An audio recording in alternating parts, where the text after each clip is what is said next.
Welcome to the Standing Up to POTS podcast, otherwise known as the POTScast. This podcast is dedicated to educating and empowering the community about postural orthostatic tachycardia syndrome, commonly referred to as POTS. This invisible illness impacts millions, and we are committed to explaining the basics, raising awareness, exploring the research, and empowering patients to not only survive but thrive. This is the Standing Up to POTS podcast.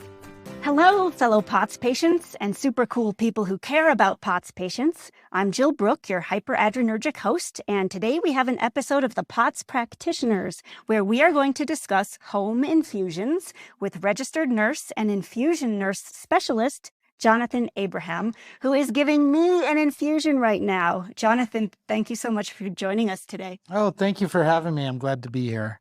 Can you start out by describing your background and describing your job? Currently, right now, I work for a home infusion company that does specialty infusions, such as IVIG. Before that, I managed a respiratory ICU during COVID, took care of open hearts, and worked in an emergency room, and that's pretty much my nursing experience. Before that, I was a respiratory therapist for 10 years.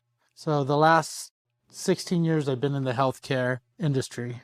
I think that you are so impressive in your job because what it looks like, to me at least, is that you drive hours to get to me, sometimes through snow, sometimes through wildfire smoke, always through mountains. Then you have to find a vein in my arm, which is not the easiest thing. Then you make sure the whole infusion goes smoothly. You're all on your own if it doesn't go smoothly, and then you drive all the way back. And it seems like it's a really long day, a lot of pressure, a lot of stress. How is it from your perspective? There is that stress of if I don't get the IV in, there's no one can back me up. It is always a little interesting when you meet your patients for the first time, especially going to their house, but it's a fun job. It has its own different stresses. I mean, working in a hospital was one type of stress. My wife, who's a registered nurse, I tell her the biggest stress I have is the fact that I hit traffic while she has to deal with 4 tele patients. Okay, let's talk about your day. So first you drive to wherever you're having to go. And then you show up, and the first thing you have to do is immediately get access to somebody's vein. Yeah, we need to get a vein in. That can be the difficult part because some people take medications like diuretics that make you pee out, or if they're not drinking a lot of water, if they smoke fatty fried foods and sugary foods. I've seen a difference in that compared to eating a good, well-balanced diet. So what are things that patients can do to make it easier for you to get access to a vein? Start getting IVIG like you, for example. You know what you need to do. As soon as I show up here, you jump in the sauna, get your arms all nice to get those veins plumped up. Biggest thing people can do, drink water. Just be well hydrated. One, it helps with the veins. It helps getting access, but it also helps with the side effects that are associated with the IVIG. So how did you get trained to find veins? The best way to get trained, honestly, and when you work in a hospital, you go to the emergency room. In emergency room, everybody gets an IV. Go to the ER for a day because you will put in probably about 30 to 40 IVs in. Can you walk us through what you're thinking about as you're trying to find a vein? What I do is I sit there and I look at your arms and see what's just showing out right there. I look to make sure it's not in a bending area. It's going to make the pump alarm constantly. You don't want to put it somewhere where it's going to inhibit you from doing anything. If I can't see anything good, I start feeling. You can feel around a vein. It feels like a piece of rubber. Make sure it's not too valvy. You don't want something that has a lot of valves. Valves are normal in everyone's veins. They help prevent blood from flowing back the other way. They're just like a little door, and you can see them. So usually what we do when my patients with ports, when we do their infusion, they usually wear a tank top. We sterilize it with chlorhexidine. We use sterile gloves. Everything is sterile with it because the biggest complications you're going to get from a port is infection and clotting. Is that limiting then for what you can do? For example, do you need to be careful about moving around too much? As far as swimming and getting it wet, it'll heal up completely. The first month, you got to be a little careful with raising your arm, especially people who are hard sticks. Can you talk more about people who are hard sticks versus easy sticks? What do you notice that's different between those types of people? The hard sticks, believe it or not, for me, are diabetics. Sugar is such a large molecule. It's like sandpaper on the inside of your veins and vessels and arteries. So it, in a sense, gets that stenosis going on, that hardening of the inside of it. And diabetics, especially if they're not compliant or don't adhere to their diabetic diets, they're usually vascularly dry. They don't have a lot of fluid in their vascular system. So trying to get an IV on them can be a little difficult. So what about men versus women, old people versus young people, big people versus small people? Is there a big difference there? The hard ones, if they're older with mobility issues, using your muscles, walking more, you're creating veins. You become very sedentary and you start losing those veins. With older people, I can tell if they're left-handed or right-handed for the most part by looking at their hands, because whatever hand they write with has a lot better veins. The other thing, believe it or not, people who smoke, especially if they smoke one right before infusions. Okay, so once the infusion is started, what are you looking out for, or what are you thinking about? We're monitoring any type of reactions. So you can have, in a sense, any type of tissue-related reaction, as far as an anaphylactic reaction, to something mild where just restlessness. We want to just monitor, make sure the infusion's going in smoothly, making sure the IV doesn't blow or leak out. We want to make sure that you're just having the easiest time with this to make it as comfortable for you as possible. What happens if someone does start having some sort of a reaction? It could be either a reaction to the IVIG itself, or it could be a rate reaction. The biggest rate reaction based on the speed, maybe it's going in too fast, is a headache. So you start getting a headache, we'll slow it down a little bit. If it's the IVIG itself, if you're having a true anaphylactic reaction, hopefully give you the Benadryl and that stops it. We call the pharmacy. We let them know you have a reaction to it. They write the lot down and see in their database to see if anyone else has had a reaction to that lot.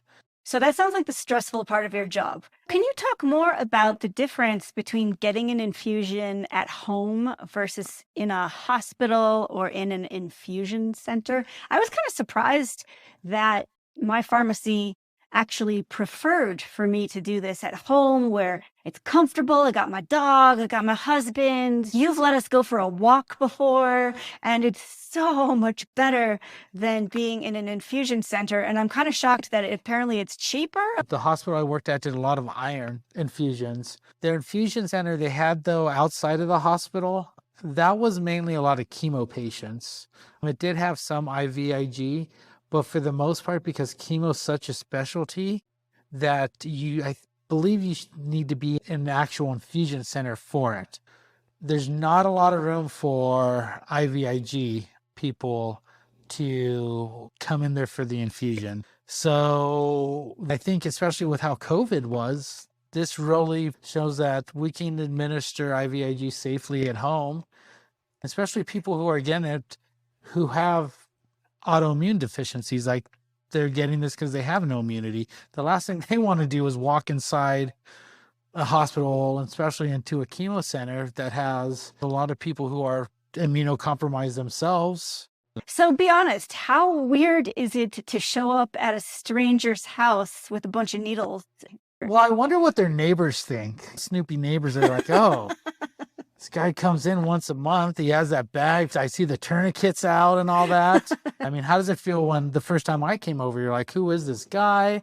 You know, some guy's coming over and he's going to stick me in the arm. And I'm sure, you know, you've been in and out of the hospital enough to know there's people who can do IVs and there's people who can't do IVs. And then you're like, what if he can't find it? What am I going to do? What is he going to do? It's awkward at first when you first meet him, but slowly over time you become the regular thing that comes around once a month. Online in patient communities, people who are soon to start getting infusions, I see one major question that they have is, okay, so am I supposed to like do anything special? Am I supposed to serve lunch? Am I supposed to like entertain this person? I have heard of nurses requesting lunch, and I think that's incredibly awkward and rude because you're getting paid to do this job, not to get lunch. What I would tell people, that pretty much it should be as professional as possible. Let them know where the bathroom is, especially for people with home infusion, because some of the nurses, they've been sitting in that car for 2 to 3 hours drinking water. That's the first thing they want to do when they get to your house. What is the best part of your job? Traveling. I get to travel all up and down California, and it's a great state. So the best part is being able to travel. And I have to tell you, when I drive up, most of the time I take the longest way. I get off the freeway and I take the back roads because I'd rather prefer country road to the freeway. So that's why I don't see any patients in the Bay Area, because it's just freeway. But the best part would have to be the traveling. What's the worst part of your job? The traveling is also the worst part. Thank goodness I bought a hybrid when I did, especially with gas prices being up there. I plan my days pretty well on my long days that I usually stay a night. It's usually on a weekend that my wife's working, so my daughter can go to my mother's house. And sometimes you stay overnight, you said, right? I do stay overnight, so get a good credit card with good hotel points, and yeah, you get a lot of free hotel rooms. Okay, what is the hardest part about your job?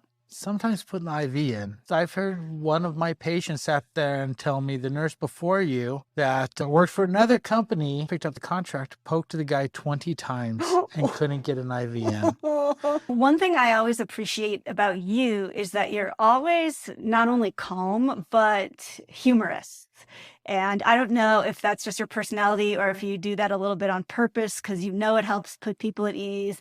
But I like it that you make jokes. And when I used to go to a cancer infusion center, one thing that was always tough there is some of the people, when they would be trying to get a vein, they would not hide their anxiety. And so they'd be cursing and saying, oh, come on, come on, come on. Oh, shoot, oh, shoot. And so I am just curious if you put thought into the bedside manner, or are you just a naturally funny, calm person? I am a naturally funny guy. Trust me, I'm not calm. My most difficult IV patient, as soon as I poke her, you get that flash of blood. I'm like, relax. And I have to sit there with the needle without able to advance it, just to give her a chance to relax so I can advance the catheter through. Oh, so you can actually observe a blood vessel relaxing a little bit as the person relaxes? Not observe it per se, but if they're having a vasoconstriction, if they're stressed and they're constricting, you can have problems with trying to thread that catheter through. Okay. So yeah, sometimes you just sit there and wait, let it relax, and then you can advance the needle.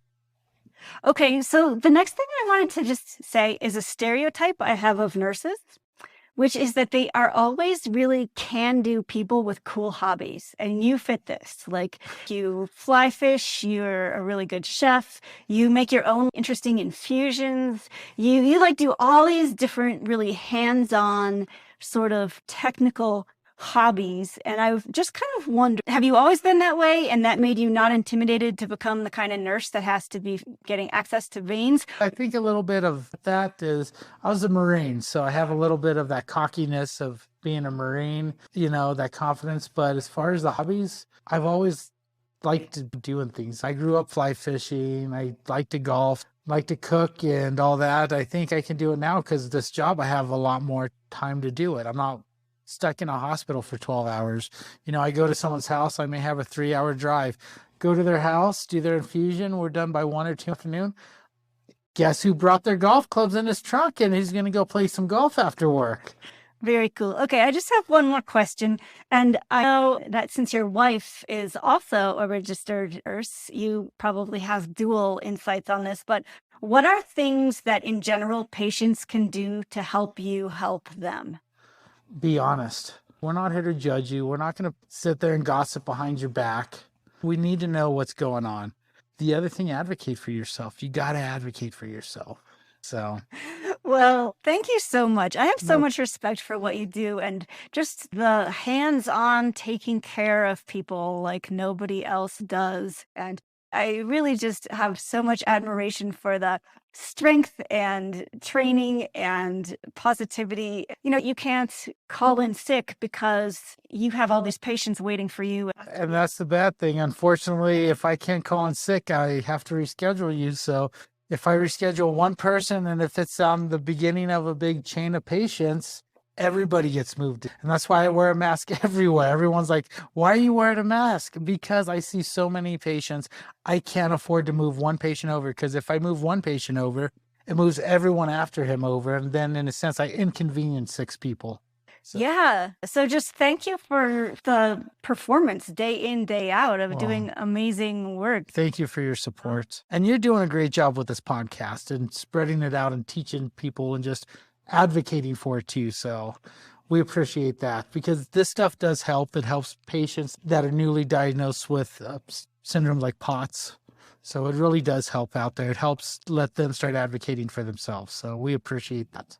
Awesome. Okay, well, I can see I'm almost due for my next bottle, so I'll let you actually work. But thanks a million, Jonathan. Hey, listeners, that's all for today. We hope you enjoyed our conversation. We'll be back next week. But until then, thank you for listening. Remember, you're not alone, and please join us again soon.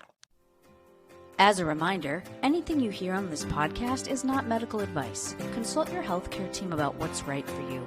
This show is a production of Standing Up to POTS, which is a 501c3 nonprofit organization.